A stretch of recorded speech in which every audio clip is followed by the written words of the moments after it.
នេះបទព្រំប្រាជ្ញប្រាយពោលអធិបាយ5កូនចៅកុំជួក្មួលងងខ្លៅកុំឆោតឆៅក្នុងជីវិតកូនណាអើយល្ងងគួខ្លាចរឹងស្យាកា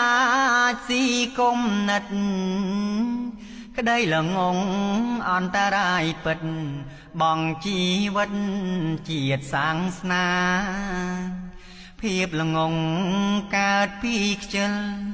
ចិនវងវល់នឹងតណ្ហាតិតថេងនឹងអង្គវិជានាំពាលាចាងក្តីត្រូវខ្ជិលមួយព្រួងសាប់បាយចិត្តនឿយណាយការរាំងជ្រៅលំបាងស្ដីប្រដៅរៀនសូត្រហៅស្ពឹកទុំរុនខ្ជិលពីព្រួងសំអាងខ្លួនសំណាងមានទ្រព្យធនមិនរៀនលេខនឹមពុនការស្រាលធ្ងន់ខ្លាចថោកថ្លៃកូនណាអើយចេញពីរៀនឃើញគេមានព្រួងគេច្នៃគេរកមិនដាំងដៃប្រឹងយប់ថ្ងៃទៅគេបានខ្ជិល3ព្រួងក្តីក្រស្រូវអង្គនឹងឆ្នាំងចានមៀងប្រាំងវីឡាឡានមានប៉ុន្មានបំផ្លាញអង្គក្រចិត្តក្រមានយានក្រគឺឃ្លាតចាស័ព្ទបរងរលាយស្អុយគេឈ្មោះរងបានគ្រួង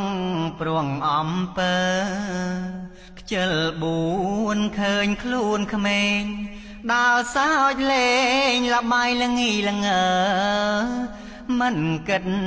ប្រឹងរៀនធ្វើសំអាងលើ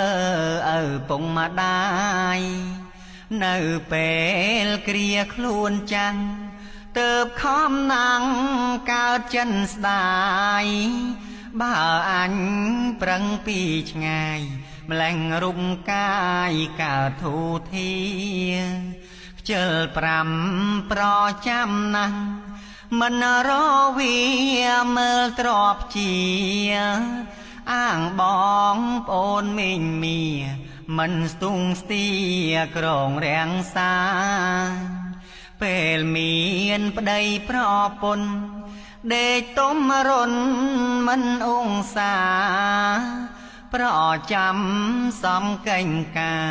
ទោះហឹងសាប្រពន្ធប្តីការងារស្រីឬប្រុស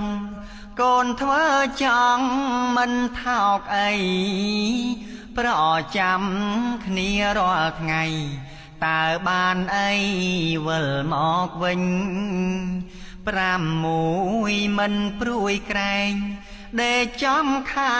ងអាងព្រឹកមិញលងដល់តុងតោម្នេញទៅរលែងរលឹងប្រឹងកូនណាអើយខ្ជិលនឹងល្ងងតែងស៊ីរួមរិនប្រានបំផ្លាញសំទីឋានមិនសុខសានក្នុងជីវិតល្ងងខ្ជិលជាសត្វកាចមានអំណាចខំក្រងចិត្តសត្វនិងខ្មៅងងឹតនាំគុំនិតអាប់រាំងស្មៃបើកូនមានល្ងងខ្ជិលអាប់មន្តលអង្គរាសីរួងនៅគ្មានសេរីខ្វាំងសួស្ដីគ្មានវាសនានាងបត់ព្រំមកគិតពីប្រេងព្រឹកពោលចែងចាសមរាប់ពីងចារណាតាមខ្លឹមសារស្ដីប្រដៅព្រួងឃើញក្មេងអីលើ ដើរឆ្កងផ្លូវល្អត្រឹមត្រូវគុណគប់រាប់កលហៅយល់ម៉ែឪហាំងតង់តាយវងលេងលងសាប់បាយកិច្ចទាំងឡាយធ្វើប្រងអើយជីវិតមិនព្រួយឡើយអោកូនណាយថ្ងៃណាយល់រីជនជាបណ្ឌិតចាញ់រិងគិតខំខ្វាយខ្វល់គង់មានសងមង្គលបានមៀងផលប្រសើរហោង